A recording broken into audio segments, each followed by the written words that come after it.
So how does a mom and pop bookstore beat Amazon in this day and age where it's easier for me to just order something from my couch and it can be there the next day instead of leaving my house and going out and having the friction of buying something somewhere?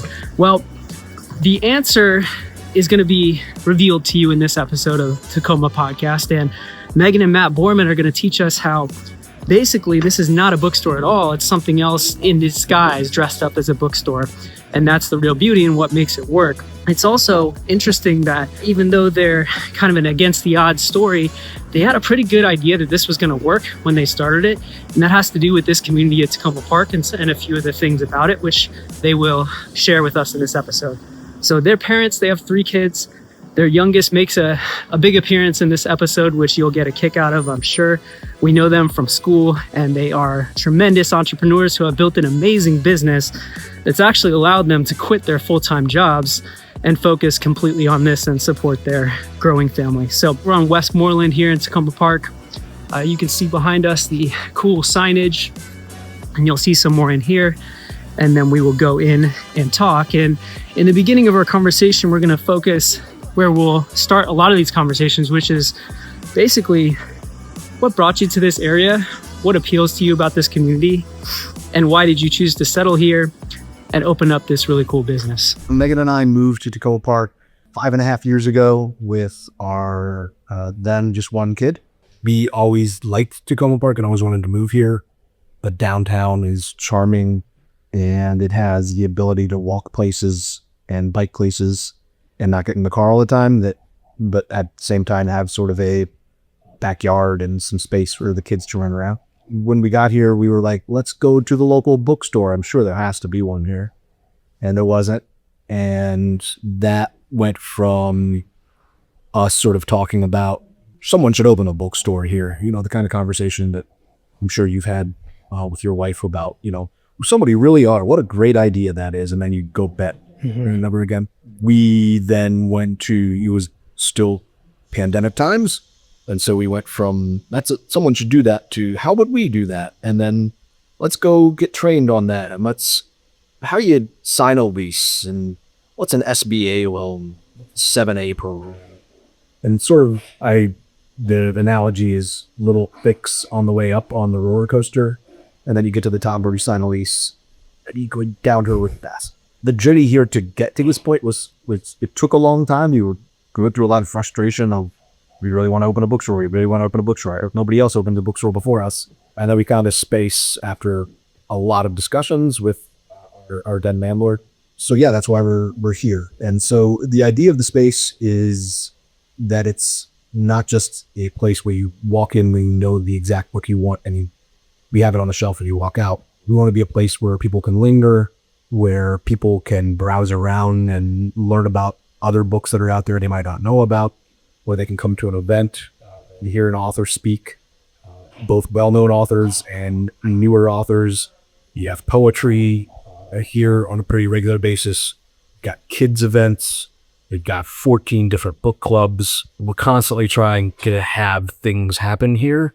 It's sort of an event space disguised as a bookstore because our feeling is that the place and our staff are so good that once we get you to walk in the door, you're probably going to end up walking out with Saul. Yeah, I was just going to say a good example of that. I would say a couple months ago, we started Fed Fridays. So we give free coffee to anyone who's been laid off. Actually, right now we're doing free coffee for anyone furloughed. But when we started this, I sent out an email at about 4:00 on a Friday, I think, just to the Takoma Park area, anyone on our listserv. And I said, hey, it's really a shame what's going on. If you want a space to come talk, if you're sitting on your couch and feeling bummed, come have a free coffee. And before 5:00, there were probably 3 or 4 people that got my email, got up off the couch, came into the store just to have someone to talk to. I mean, they might not have bought a book, and that's all right. They did have a cup of coffee, and they got to talk to our staff. They got to talk to us, and they just got to be around people who were also experiencing this very difficult time. So I feel really honored that we have a space that people feel comfortable coming in and sharing what's difficult for them right now. And that's really what this place is all about. It's about building community, a safe place for people to come and talk, yes, about books, but also about what's happening in our country right now. And I can say as a customer, I feel that immediately when I come in with my family, and there's a great kids space in the back where, kids take stuff off the wall like crazy, and then the adults are frantically trying to find out where it goes back. And there's a little bin back there that it's hidden away now, maybe on purpose, that says, if you don't know where this goes, just put it here. So that's an example of like the small touches that I really appreciate. We have 3 little kids, so we have to pick up after them a lot. So in the past few years, you've opened this bookstore, you've had another child, you've got a kid in elementary school, you've got another probably about to go into kindergarten. Let's go back a few years to when you got that idea.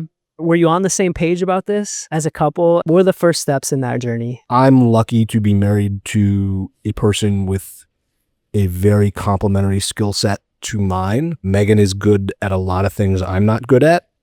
And the things that she is only good at and not great at, I'm okay at. And so it's a very nice way to say that. I'm very bad at math.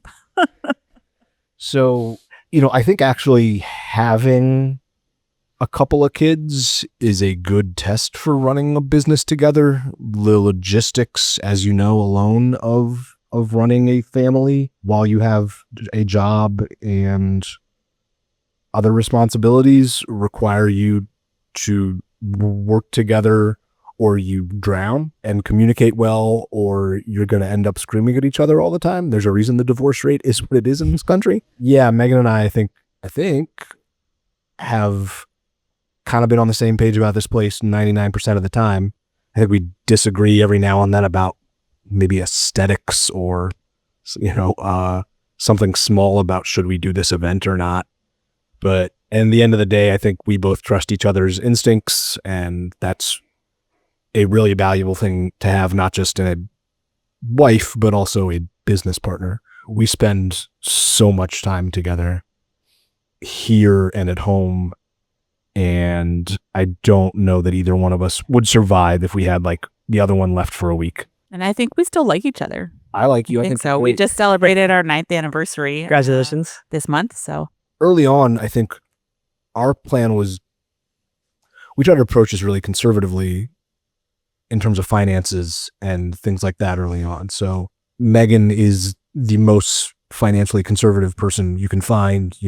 When we got married, she had all our money in a savings account because, well, then I can't lose any. What if I put it in the market? I might lose some. We've since addressed that. And so we worked really hard to meet a bunch of banks and make sure that we go getting the best rate. I think the one lesson from that was it's all made up, and that the interest rate is not developed by some genius behind a screen. You can just be like, hey, what if you drop a quarter point there? Could you do that? And they'll go, oh, okay. And so everybody's just making everything up, and so are we here. And so you were working at the time. Did you have a job at the time? Yeah, we both had full-time jobs when we opened this bookstore. So we had 2 jobs and 2 children, and that's not a smart idea. I would not recommend that anyone else do that. We did have a ton of help. I think we had help from family, but also help from Takoma Park. When we opened, we had the floors done. We had the bookcases delivered, actually in the opposite order. We had the bookcases delivered, and then the floor had taken there. So that was not great timing. But when we did open and all of our books, all 15,000 books were delivered, you can imagine boxes stacked almost to this very high ceiling. And we sent out an all call to Takoma Park and said, hey, we'll buy you a pizza and a soda if you want to roll up your sleeves and come unpack some boxes with us. And people showed up. We had so many volunteers come and scan every book into our inventory, put every book on the shelf, and it felt very much like we were in a community that wanted us to succeed. I don't think our air conditioning was working. It was in July. It was not a pleasant time. And I think it's a testament to Takoma Park, and people really wanted us to be here. And it's a great community. Was that all intuition and gut feeling that you were going to have this support from the community, and then people coming to these events and supporting you? Did you have ways of validating the idea? we had some time to really do our research and understand the book selling business. Megan and I have never run a business before. We've never been in retail before. I worked in the service industry for a little bit, but that's not equivalent in any way other than the customer service aspect. I recall reading a paper from some egghead at the Harvard Business Review about small bookstores and community bookstores coming back, because there's sort of been two waves of disasters for people in our industry. The first was Barnes and Noble and Borders bump everybody out, and the second was Amazon.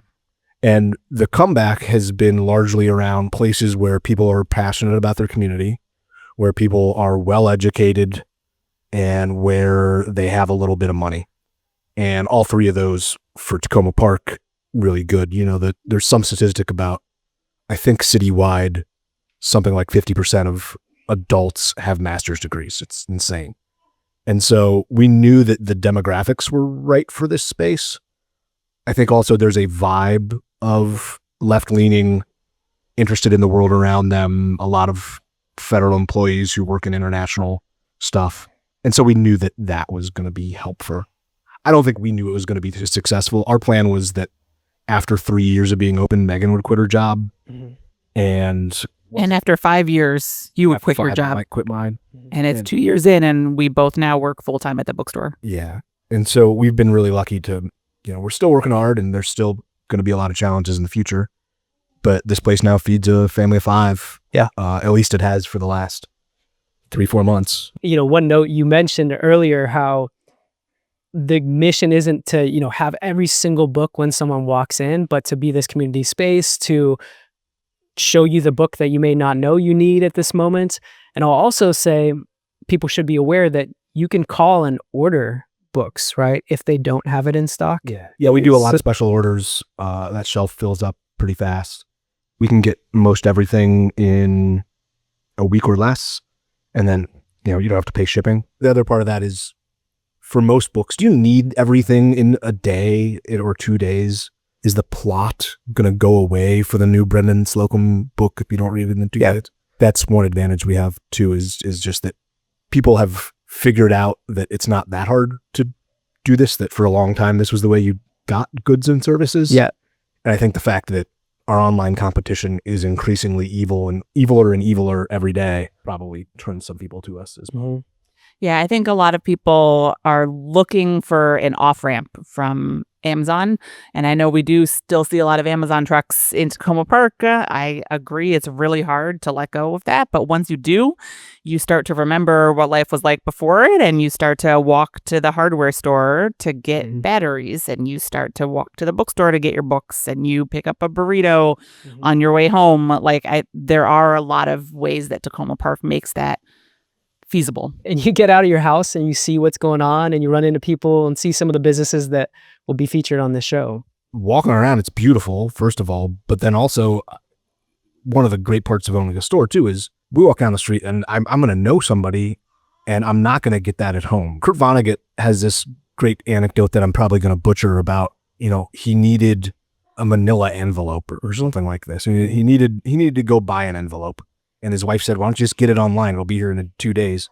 He said, no, the whole point of this is I want to walk around outside. I might see a cool dog, an adorable baby, and that we're supposed to be out moving around. That's sort of the human condition.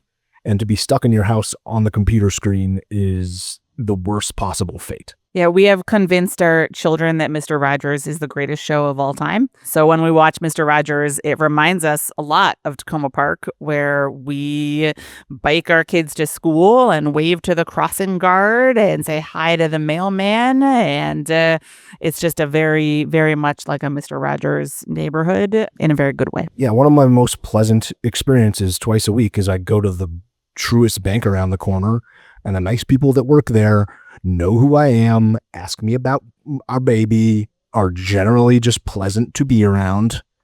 And I'm not going to get that from scanning in the check with my little thing or whatever. You know, the computer never gives you a compliment that means anything. And so it's nice to be around regular human beings. I think part of the reason we started the bookstore too was we hate Zoom and we didn't want to be on video meetings anymore. And it takes a lot to get one of us on a video meeting. You have to be offering a great deal of money before we will show up on your video meeting. So that's why we're called People's Book. I mean, we're here. We have the books. That's hopefully what will draw you in, but hopefully you keep coming back because of the people here. What's the business community like here? Do you network a lot with other business owners? And so it's great. There's something called the Old Takoma Business Association that actually our next door neighbor, Laura Barclay, runs. And she's been tremendous in helping us understand how to run a business, what events we need to be at, where the grant opportunities lie, and generally keeping all the businesses sort of organized. We have a mixer once a year typically, which is great to meet everybody. But there's a lot of people that are around the same age as us that are married couples running businesses in town and have kids. And so it's great to have, the folks at Scissor and Comb, the folks at Bevco, the Vietnamese restaurant, San Pancho. Those are all married couples kind of trying to get through this thing that also have young kids. It's a lot of mom and pop shops in Takoma Park. It's funny. I feel like, I'll go get my hair cut up the street at Scissor and Comb, and then later that day I'll see Ian, who owns the place, come in here and buy something. Megan will go get her nails done at Azalea City. They look great. They do. And we really ought to just be swapping little script that we print up ourselves. When you buy stuff here, I'm going to buy burritos with it. Yeah. Is the pitch. I'm going to sponsor a little league team. And when you buy stuff from our fellow bookseller, Jeff, he's going to build a rocket and put Oprah's best friend on it. And that would be fine, but he lets her come back to Earth too.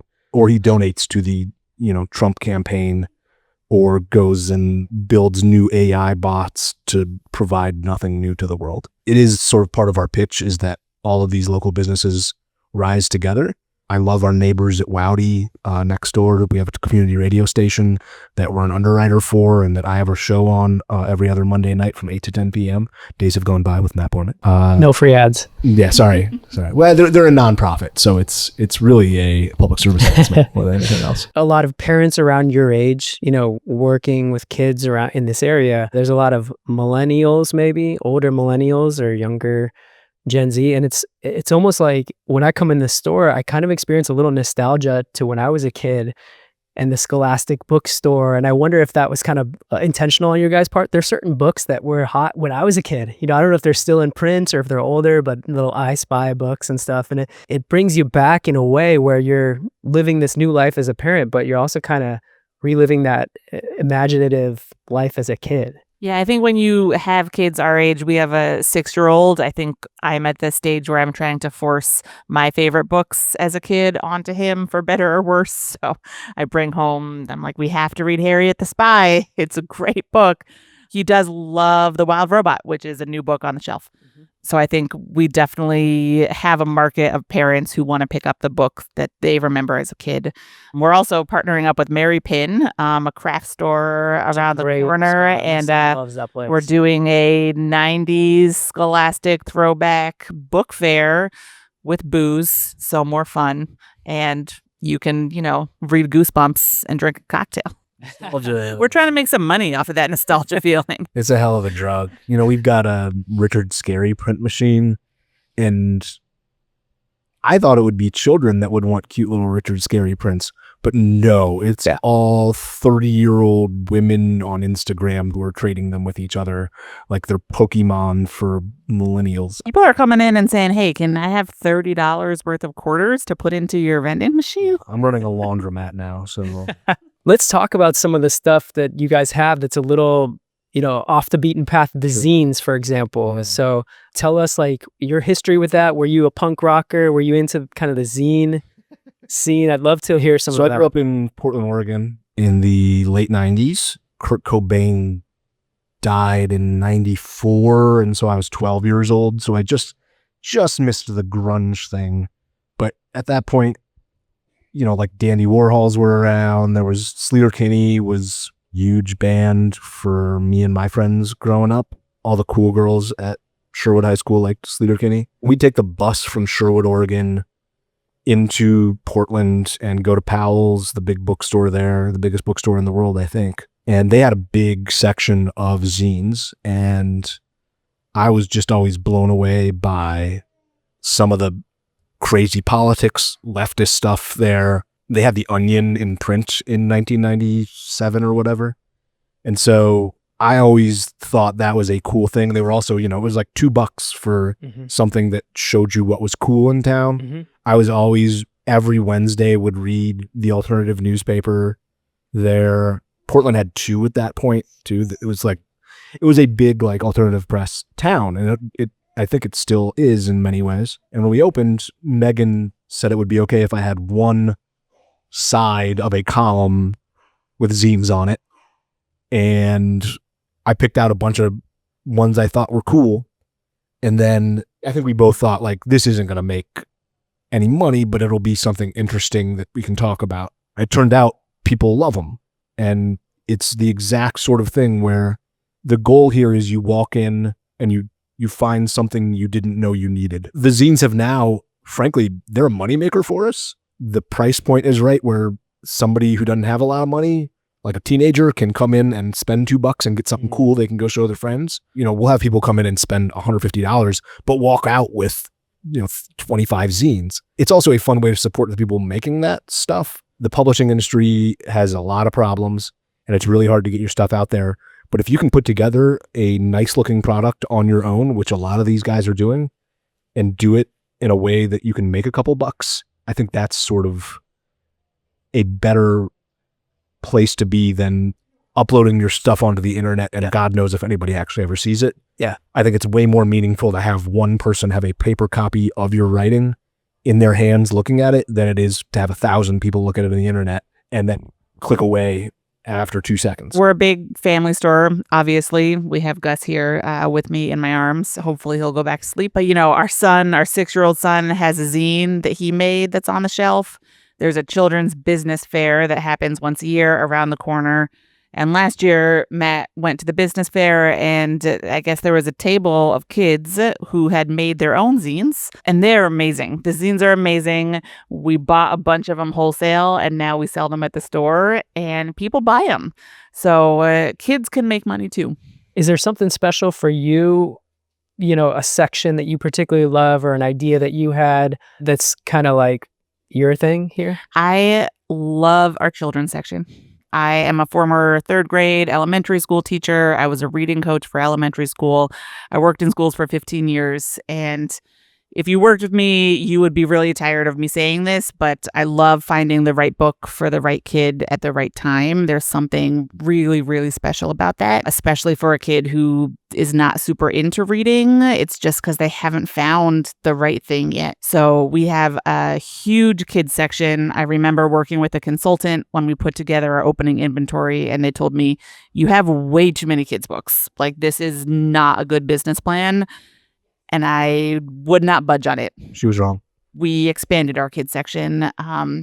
We have so many grandparents that come through and want to buy so many books for their grandkids. Our middle grade graphic novel section has quadrupled in size since we opened. The middle schoolers of Takoma Park, man, did they love graphic novels. So we have a ton of great graphic novels. I'm not that they're not all great, but we sell a lot of Captain Underpants. We sell a lot of Dogman, but we also sell a lot of really beautiful, translated from other languages, graphic novels for kids, and our middle schoolers are reading them. So I really, really love our kids section. I spend a lot of time on making sure it's updated, making sure it's diverse, that it reflects our community. Come see the kids section. It's great. As you guys look back in the past few years, is there anything that comes to mind just as a big surprise about running this business and being in this community, lesson, something maybe you just didn't quite know going in that's been key to the success here? I think we didn't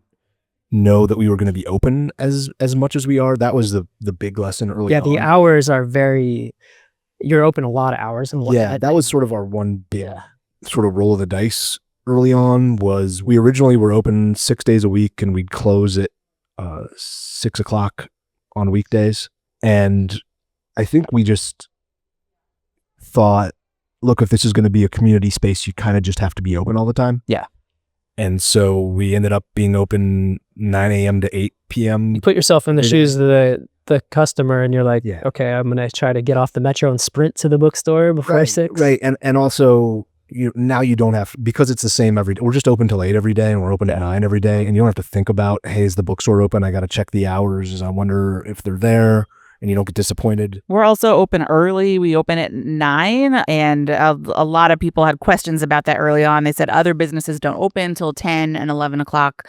But if you are a parent like us, you are awake at 5 or 6 in the morning, and you have been awake for many, many hours, and you are looking for a destination, and you do not want to wait until 11 o'clock to go to story time. 9 is So 11. 9, we open at 9 because we want an option for families who need another cup of coffee and have been up since 5 in the morning. Yeah. I'm sure you also didn't anticipate needing so much help. The surprise for me is that people are really nice. We both come from professions. Matt worked on the Hill for many years. Everyone wants something from someone else.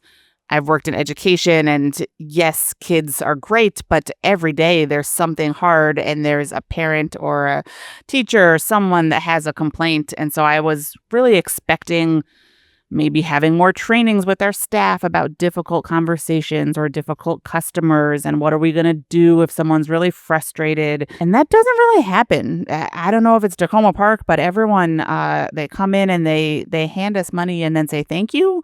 Everyone is very thankful that we're here. Everyone is very pleasant to work with, to be around.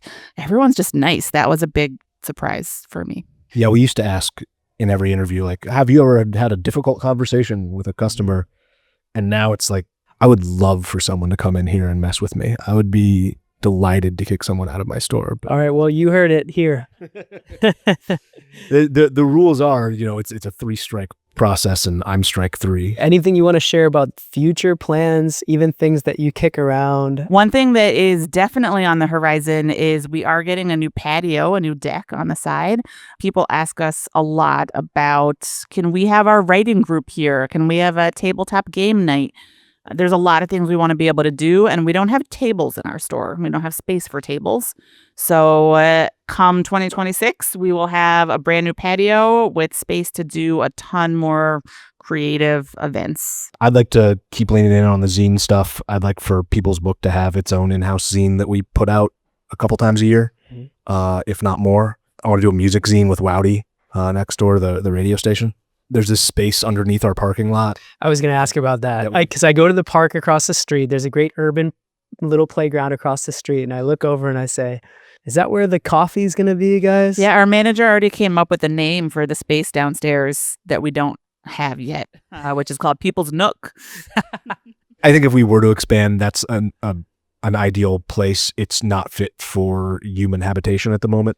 But should our landlord ever decide to fix it up, I think we'd love to have a little more space, maybe have a kids exclusive thing. There's a bunch of ideas. Right now, one of the many good parts of our baby coming along is all of my big ideas now seem foolish, and like I don't have any time to do, we got our hands full here, much less starting another business or anything like that. So yeah, we're getting blinds installed. That's the next big thing to do. To the moon, baby. Really excited about the blinds. We just did a big refresh of the facade thanks to the city for the money. Yeah. And so that was a big project too. It is really exciting over just the course of 2 years to see our events come so far. I think that's been just a really fun thing to see. So I don't think I anticipated how many events we would have. I think Matt just calculated we had over 300 events just in this calendar year so far. That boggles my mind. But I think we went from no one knowing who we were, publishers not knowing who we are, authors not knowing who we are, no one really wanting to take a chance on us. So having very small scale events, maybe some local authors coming in to do a talk. And now I think we're really on the radar. So we've done some really giant events. Of course, we've had Jamie Raskin in here, but we hosted Rachel Kushner, just some bigger authors getting 100, 150 people in the door. And that's been really exciting. So I'm looking forward to see who comes through next year. You guys have been here how long? 5.5 years. Okay. Tell me about your perfect Takoma Park day. Walk me through where you're going, what you're doing. We've done this pretty regularly, and I think there's a similar circuit of parents who we'll wake up, we'll have a nice breakfast, we'll come over to the bookstore for story time on a Sunday morning, head to the farmer's market, which is on Sunday, and get something for the kids to chow on, say hello to 70 people along the way, then head to the playground next door, maybe ride our bike. We've got a cargo bike that the 2 older kids go on, ride that down Sligo Creek Parkway, which is closed on the weekends, to a playground there or something fun along the way. We'll get all the way to the Wheaton Park, where they've got a little train to ride around. Mm-hmm. And then at night, I would like to have a delicious pizza with my wife and a babysitter over at Coma, and a nice cocktail or 7. The only thing I would add is maybe we would swing by Donut Run and pick up some donuts on the way home. Yeah, that's a good call too. Any hidden gem that doesn't get enough love around here, whether it's a business or a space? The Bird Phone. Do you know about the Bird Phone? Yeah. Outside of Coma Cafe, there is a old payphone called the Bird Phone. And it does not make actual calls, but if you pick it up, you can dial a number and listen to a random bird call. Welcome to Takoma Park. Do you ever feel like you're living in Portlandia a little bit? The dream of the 90s does live here for sure. I guess my hidden gem, and it's not that hidden, but I think it's still relatively new, is Red Hound Pizza, which is just across the street on Carroll Avenue. It's just spectacular, like world class. I'm a connoisseur. I'm over the moon for everything that Red Hound makes. The crust is insane. The ingredients are always fresh and delicious. I think I just talked myself into going there for lunch. They also make weird soft serve flavors, which I admire. I got to go to brunch there. We haven't been to brunch because brunch as an idea is not realistic for us. It's a great spot, and we're going to get them on the show for sure. Here's one for you before we wrap up. Anything that opportunities to improve the place, the community where you live. You guys are doing your part here, but what would you say worries you about Takoma Park? Sure. You're about to open a can of worms, I think, for my husband. Let's keep it to a rapid fire. Yeah, no, I mean, full disclosure, I ran and lost for city council last year by 60 votes. This would be your opportunity to... Yeah. You want to hear all my complaints? I think the major challenge the city faces is that the population here is exactly the same as it was 30 years ago. In fact, it's a little bit less than it was, and it's increasingly unaffordable for families to live here. The city is deeply reliant on property taxes for its tax base, and short of welcoming new people into our community, which I think is an important thing to do for a bunch of reasons, there are financial reasons to do it as well, because we're stuck at a tax base that simply isn't going to grow. And so all of our property taxes are just going to go up, and that's going to lead to making it more expensive to live here. I think Megan and I were very lucky to get in the house we got in March 2020, and we were only able to move here because everyone thought they were going to die because it was the pandemic. We got in the first month of the pandemic, we got a house. Everywhere else, when you look at the DC line, apartments springing up all over the place on the DC side of the line. And over here, we continue to be largely a single family housing stock. Part of the reason that Takoma Park is so great is its diversity. And that has to do with really good decisions made 50 years ago to build giant apartment buildings along Maple Avenue. We moved here because we wanted our kids to go to school with people from a wide variety of backgrounds who live in different types of housing. And I worry that the city is not meeting its legacy on those fronts. Yeah. And that's due to a million different factors, but that's my one big concern. And as a business also, we're dependent on people continuing to come here and the city growing, and without growth in Montgomery County, the county itself is also in some pretty tough places. So housing and economic development, I think, are really important for maintaining the services that we have in Montgomery County. And without welcoming new neighbors and immigrants, we can't do that. We could use a good bagel shop and also a nice hotel. Yeah, we needed a way. Also that. We needed a way to end on something like that. And I was struggling to come up with it. This is my first episode, so I appreciate that. Thank you guys so much for making the time to do this. Yeah. Thanks for having us.